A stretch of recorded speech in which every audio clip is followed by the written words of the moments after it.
मुश्किल और खतरनाक परिणाम होने वाले हैं। बैंकों का जब नेशनलाइजेशन हुआ 1969 में, मुझे लगता है आजाद भारत में इकोनॉमिक पॉलिसी में सबसे बड़ा और शायद सबसे साहसी निर्णय इंदिरा जी ने लिया था।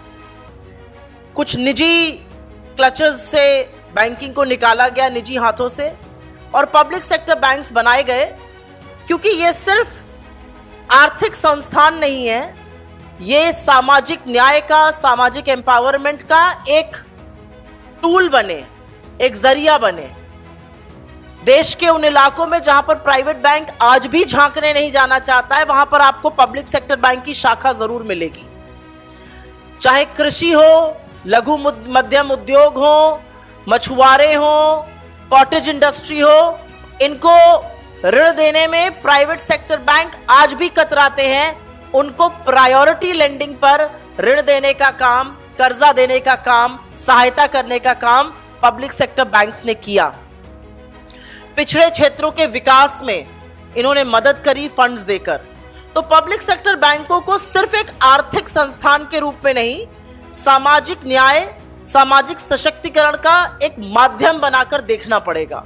और उससे पलड़ा झाड़ लेना सिर्फ एक अनैतिक और गैर जिम्मेदार सरकार कर सकती है।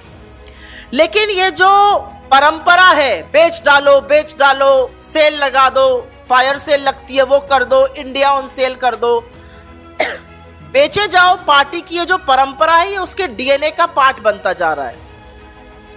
और ज्यादा दूर जाने की जरूरत नहीं, पिछले 2 महीने में ही उठाकर देख लीजिए क्या क्या किया है।